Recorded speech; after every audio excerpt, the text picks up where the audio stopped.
नमस्कार, नियोजन कंपटीशन कलाकार चैनल में आपका स्वागत है। देखते हैं आज की महत्वपूर्ण खबरें। उत्तराखंड में यूपीएस को मिली मंजूरी। उत्तरकाशी जिले में आज हिमस्खलन का अलर्ट। नई दिल्ली, रणबीर इलाहाबादिया मामले में सुप्रीम कोर्ट की टिप्पणी, मौलिक अधिकार थाली में नहीं मिलते। नई दिल्ली, महिलाओं में प्रदूषण से उच्च रक्तचाप का जोखिम ज्यादा।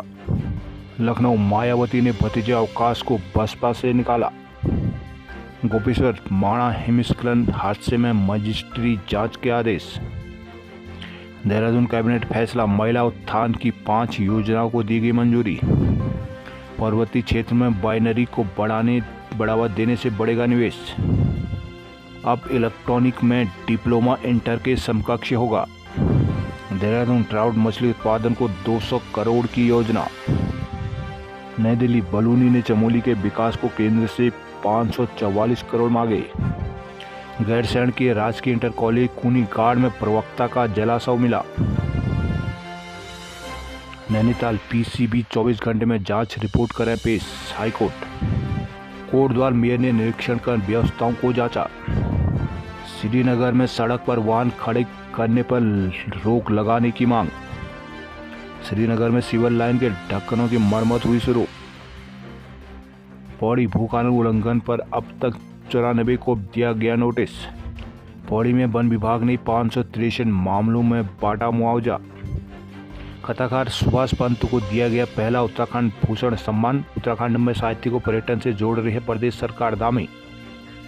कोटद्वार, पूर्व कैबिनेट मंत्री नेगी को बताए नगर की समस्याएं।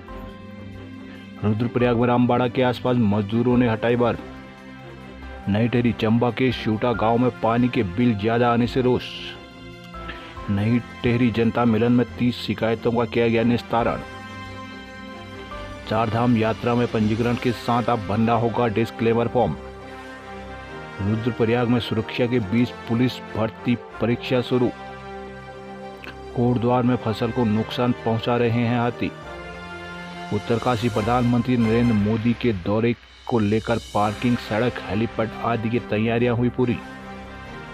हरिद्वार, सिटी बस के इंतजार में धक्के खा रहे हैं लोग।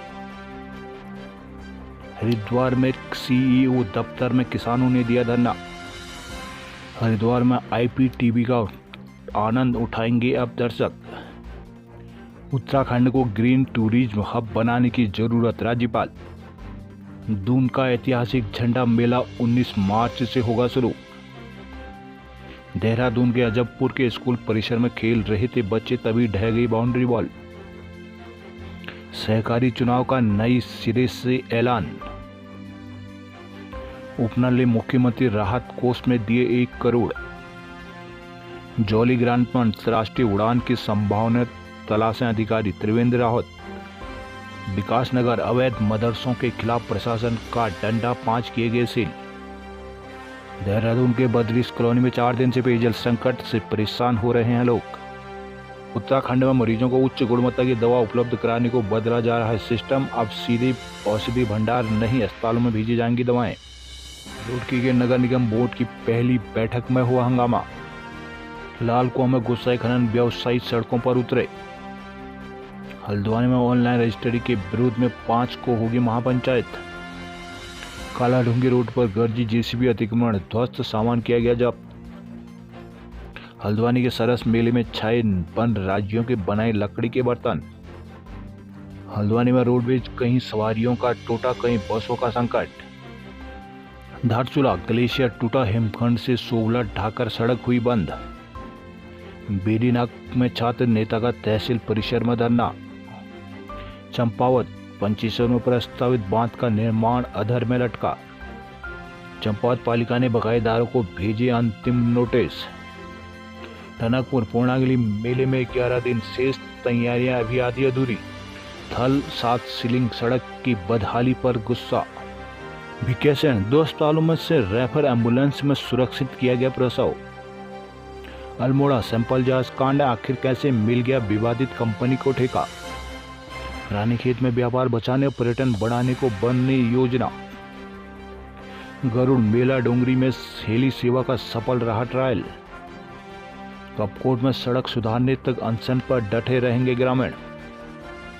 जागे सोना बिजली कटौती के विरोध में प्रदर्शन।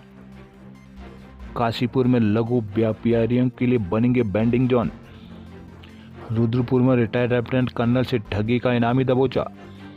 देहरादून सचिवालय में सोमवार को मुख्यमंत्री पुष्कर सिंह धामी की अध्यक्षता में हुई कैबिनेट बैठक में उत्तराखंड में कर्मचारियों अफसरों के लिए केंद्र सरकार की यूनिफाइड पेंशन स्कीम यूपीएस को लागू करने की मंजूरी दे दी गई है। इसके साथ ही कर्मचारियों की पदोन्नति में शिथिलता का लाभ देने की पुरानी मांग को भी पूरा किया गया है। इससे विभागों में पदोन्नति के रास्ते खुलेंगे। कैबिनेट फैसलों की जानकारी देते हुए सचिव गोपन शैलेश बेगुली ने बताया कि बैठक में 18 प्रस्तावों को मंजूरी दी गई है। उत्तराखंड में मौजूदा समय में 1 लाख कर्मचारी पुरानी पेंशन स्कीम योजना से जुड़े हैं। अक्टूबर 2005 के बाद नियुक्त हुए कर्मचारियों को नई पेंशन स्कीम के दायरे में लाया गया है। इस योजना में अभी करीब 1.25 लाख कर्मचारी है। नई पेंशन स्कीम से जुड़े कर्मचारी 1 दशक से लंबे समय से ओल्ड पेंशन स्कीम ओपीएस को लागू किए जाने की मांग कर रहे थे। इसी दबाव में कई राज्यों ने पुरानी पेंशन स्कीम को लागू किया था। उत्तराखंड में भी कर्मचारी ओपीएस को लेकर आंदोलनरत हैं। इसी बीच केंद्र सरकार ने पुरानी पेंशन के तीसरे विकल्प के रूप में यूपीएस को लागू कर दिया था। अभी तक उत्तराखंड में इस योजना को लागू नहीं किया गया था। सोमवार को कैबिनेट ने इस योजना को मंजूरी देते हुए उत्तराखंड में यूपीएस का रास्ता साफ कर दिया है। वयोवृद्ध कथाकार सुभाष पंत को प्रदेश का पहला उत्तराखंड साहित्य भूषण सम्मान दिया गया है। मुख्यमंत्री पुष्कर सिंह धामी ने बेतौर पुरस्कार 5 लाख की राशि का चेक, स्मृति चिन्ह और शॉल भेंट किया। सर्वे चौक पर IRDT सभागार में सोमवार को उत्तराखंड भाषा संस्थान के उत्तराखंड साहित्य गौरव सम्मान समारोह में मुख्यमंत्री बतौर मुख्य अतिथि पहुंचे थे। उन्होंने हिंदी, उर्दू, गढ़वाली, कुमाऊनी समेत तमाम भाषा बोलियों से जुड़े 18 साहित्यकारों को सम्मानित किया। इस दौरान मुख्यमंत्री ने कहा कि प्रदेश में साहित्य को पर्यटन से जोड़ते हुए साहित्य सृजन का वातावरण बनाने के लिए भरसक प्रयास कर रही है। प्रदेश में 2 जगहों साहित्य ग्राम बनाकर साहित्यकारों को विशेष सुविधा और वातावरण उपलब्ध कराया जाएगा। उन्होंने कहा कि देश में तुष्टिकरण के चलते लेखकों को नजरअंदाज किया जा रहा है, मगर प्रधानमंत्री नरेंद्र मोदी के नेतृत्व में साहित्य, सामाजिक, सांस्कृतिक समाज को उचित मंच प्रदान किया जा रहा है। भाषा निर्देशक स्वाति भदौरिया और अपर सचिव भाषा पन्ना लाल ने सबका आभार जताया, जबकि इसका संचालन हेमंत बिष्ट ने किया। उत्तरकाशी जिले में 2500 मीटर का अधिक ऊंचाई वाले क्षेत्रों में हिमस्खलन का ऑरेंज अलर्ट जारी किया गया है। DGRE चंडीगढ़ और मौसम विभाग ने जिला प्रशासन को हिमस्खलन की आशंका के मद्देनजर सतर्क किया है। जिला प्रशासन के अनुसार 3 मार्च शाम 5 बजे से 4 मार्च शाम तक 24 घंटे के भीतर हिमस्खलन की आशंका है। अलर्ट के मद्देनजर प्रशासन और आपदा कंट्रोल रूम ने संवेदनशील क्षेत्रों में निगरानी बढ़ा दी है। वॉचर की तैनाती के साथ ही पर्यटकों और स्थानीय लोगों को सुरक्षित स्थानों पर रहने की सलाह दी गई है। साथ ही आपातकालीन स्थिति को लेकर आपदा कंट्रोल रूम को सूचना देने की अपील की गई है। उधर देहरादून समेत 6 जिलों में मंगलवार को बारिश के आसार है। मौसम विज्ञान केंद्र देहरादून के निदेशक डॉक्टर विक्रम सिंह के अनुसार मंगलवार को देहरादून, उत्तरकाशी, चमोली, रुद्रप्रयाग, पिथौरागढ़, बागेश्वर जिलों में बारिश हो सकती है। इसके बाद अगले 1 सप्ताह तक मौसम साफ रहने की संभावना है। उत्तराखंड के राजभवन में 7 मार्च से 3 दिन तक प्रकृति और संस्कृति के इंद्रधनुषी रंगों की छटा नजर आएगी। मौका होगा बसंतोत्सव 2025 का। सोमवार को राज्यपाल लेफ्टिनेंट जनरल गुरमीत सिंह ने बसंतोत्सव के 3 दिन के कार्यक्रमों का ब्यौरा मीडिया के साथ साझा किया। साथ ही देश और प्रदेश के सभी लोगों को बसंतोत्सव में आने का न्योता दिया है। राजभवन में मीडिया से बातचीत में राज्यपाल ने कहा कि बसंतोत्सव केवल पुष्प प्रदर्शन का आयोजन भर नहीं है, बल्कि राज्य की सांस्कृतिक पर्यावरणीय पहचान है। देवभूमि, वीरभूमि, खेल भूमि उत्तराखंड अब पुष्प भूमि बनने की ओर भी अग्रसर है। राज्य को ग्रीन टूरिज्म हब के रूप में विकसित करने का समय आ चुका है। बसंतोत्सव का ब्यौरा देते हुए उन्होंने कहा कि इस वर्ष कुछ नई पहलें भी की गई हैं। पुष्प उत्पादन से जुड़ी 15 मुख्य प्रतियोगिताओं में 55 उप श्रेणियों में 165 पुरस्कार वितरित किए गए। 7 मार्च को दोपहर 1 बजे से शाम 6 बजे राजभवन आम लोगों के लिए खुला रहेगा। अगले दिन 8 और 9 मार्च को सुबह 9 बजे से 6 बजे तक आम लोग राजभवन आ सकेंगे। इनका प्रवेश निःशुल्क होगा। इससे पहले उद्यान निदेशक दीप्ति सिंह ने बसंतोत्सव की जानकारी दी। अवर निदेशक डॉक्टर रतन कुमार ने कार्यक्रम का समापन करते हुए अतिथियों का धन्यवाद दिया है। मुख्यमंत्री पुष्कर सिंह धामी की घोषणाओं के आलोक में महिला उत्थान से संबंधित 5 घोषणाओं के लिए 18.81 करोड़ की धनराशि खर्च की जाएगी। सोमवार को हुई मंत्रिमंडल की बैठक में आवंटित किए जाने वाली धनराशि को मंजूरी दी गई है। ग्राम विकास विभाग की उत्तराखंड राज्य ग्रामीण आजीविका मिशन के तहत महिला स्वयं सहायता समूहों के संचालन को वर्ष 2016 में मुख्यमंत्री स्वयं सहायता समूह सशक्तिकरण योजना शुरू की गई थी। योजना के तहत विभाग के प्रस्ताव पर कैबिनेट क्लस्टर स्तरीय संगठन CLF में महिलाओं को व्यावसायिक गतिविधियों के संचालन के लिए 15.4 करोड़ की धनराशि प्रदान किए जाने की मंजूरी दी है। इसके अलावा महिला सशक्तिकरण के उद्देश्य से जिलों में आयोजन विभिन्न कार्यशालाओं, कार्यक्रमों, महिला सम्मान कार्यक्रम के लिए मुख्यमंत्री स्वयं सहायता समूह सशक्तिकरण योजना के तहत 2.3 करोड़ की धनराशि की व्यवस्था की गई है। इसके अलावा लखपति दीदी बनाए जाने के उद्देश्य से रूरल बिजनेस इनक्यूबेटर RBI के माध्यम से marketing, product development and quality control centre के अल्मोड़ा के हॉलबाग और पौड़ी के कोटद्वार में स्थापित प्रत्येक सेंटर के लिए 25 लाख की धनराशि प्रदान की जाएगी। डिजिटल MIS के तहत बुक कीपरों के लिए प्रथम चरण के 140 मॉडल क्लस्टर के 500 बुक कीपरों को टैबलेट दिए जाएंगे। धारचूला चीन सीमा से सटे दारमा घाटी में सोबला ढाकर सड़क व ग्लेशियर से भारी हिमखंड टूटकर आ गया है, जिससे सड़क पर आवाजाही बंद होगी। BRO सड़क से बर्फ हटाने में जुटा है। फिलहाल सड़क पर अचानक भारी भरकम हिमखंड आने से किसी प्रकार की दुर्घटना की जानकारी नहीं है। क्षेत्र में 3 दिन तक लगातार भारी हिमपात के कारण चलखुम, गलछिन, युसुंग और बोरुंग में ग्लेशियर से हिमखंड आए हैं। सड़क पर भारी मात्रा में बर्फ जमा हो गई है, जिससे यहाँ आवाजाही ठप है। सड़क बंद होने की सूचना मिलने पर BRO 67 RCC ग्रिप के OC गौरव कुमार ने अपनी टीम के साथ चलकुम ग्लेशियर पॉइंट पहुंचकर सड़क से ग्लेशियर हटाने का काम शुरू किया। OC ने बताया कि चलकुम में लगभग 40 मीटर लंबा और 10 मीटर ऊंचाई तक ग्लेशियर से हिमखंड आया है। ग्राम ढाकर से ग्राम दातू की तरफ भी भारी हिमपात हुआ है। उनकी दूसरी टीम भी सड़क से बर्फ हटाने में लगी है। उन्होंने बताया कि मौसम ठीक रहा तो 4-5 दिन में सड़क खाली कर दी जाएगी।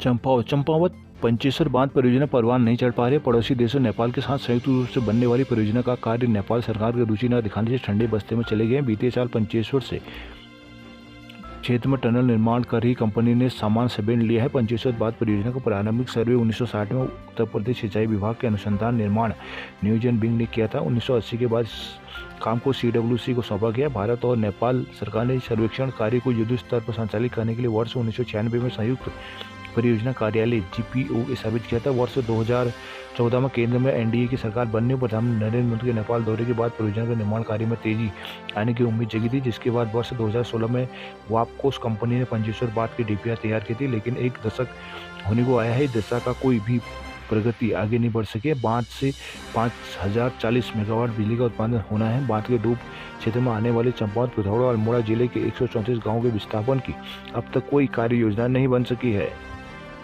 कम होने का नाम नहीं ले रही। अब सामने आए कि करोड़ों के उपकरण होने के बाद भी जिस निजी लैब को सैंपल जांच का ठेका दिया गया था वह पहले से विवादित रही है। सवाल है कि आखिर किसके सारे पर नियमों को ताक में रखकर कंपनी को सैंपल जांच का ठेका दे दिया गया है। इन दिनों मेडिकल कॉलेज में 2021 से 2025 तक हुई वित्तीय कार्य के ऑडिट के लिए 4 सदस्यीय टीम पहुंची है। टीम ने मेडिकल कॉलेज प्रशासन से कई तारीखें लिखे सवाल पूछे हैं। बड़ा सवाल है कि मेडिकल कॉलेज में करोड़ों की लागत के सैंपल जाँच के उपकरण होने के बाद भी ठेका एक कंपनी को दिया गया। इसी बिंदु को आद्यम बताते हुए ऑडिट टीम ने कई तीखे सवाल पूछे हैं। कॉलेज प्रशासन से जांचों का ब्यौरा, कॉलेज में उपलब्ध उपकरण, अब किया गया भुगतान, नियुक्तियां जांचों की अस्पताल में ही क्यों नहीं किए जाने का कारण भी पूछा गया। अब सामने आया कि जिस कंपनी को जांच का ठेका दिया गया है वह विवादों में रह चुकी है।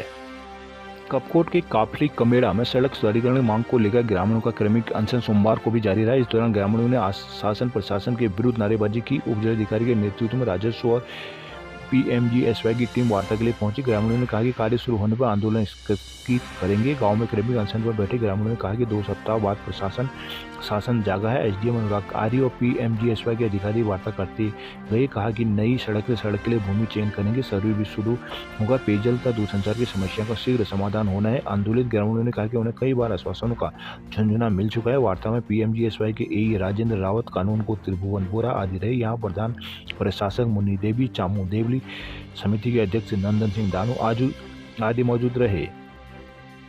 काशीपुर नगर निगम बोर्ड की बैठक में गली नुक्कड़ व सड़कों पर ठेला फड़ लगाने वाले करीब 1600 छोटे कारोबारियों के लिए बेंडिंग जोन बनाने का निर्णय लिया गया है। 3 तालाबों के पुनरुद्धार, टांडा उज्जैन में शॉपिंग कॉम्प्लेक्स बनाने और प्रेक्षागृहों का टैक्स 3 गुना करने के प्रस्ताव को भी मंजूरी दी गई। सोमवार को मेयर दीपक बाली की अध्यक्षता में निगम बोर्ड की बैठक में पार्षदों ने परिचय दिया। बैठक में कहा कि टांडा उज्जैन में 2022-23 में 150.71 लाख से जीर्ण शौचालय के निर्माण का प्रस्ताव किया गया था। शौचालय निर्माण के साथ अलीगंज व डोंडियाल रोड के बीच शॉपिंग कॉम्प्लेक्स बनाने का भी प्रस्ताव पारित किया गया है। निगम के विभिन्न कार्यकलापों वो उपलब्धियों को सार्वजनिक करने को पोर्टल तैयार करने पर भी चर्चा हुई। बैठक में मेयर ने प्रस्ताव रखा कि स्ट्रीट वेंडर के लिए निगम सीमा में 2-2.5 किलोमीटर के दायरे में भूमि का चयन कर बेंडिंग जोन स्थापित किया जाए। बेंडिंग जोन फड़, रेहड़ी व दुकानों के रूप में विस्तापित की हो। निगम की योजना 1600 कारोबारी को बेंडिंग जोन में शिफ्ट करने की है। मेयर ने वरिष्ठता क्रम में पार्षदों को बैठने का स्थान निर्धारित करने और सभी विभागों के जिम्मेदार अधिकारियों को निगम की बैठकों में आमंत्रित करने का सुझाव दिया। नगर निगम के मुख्य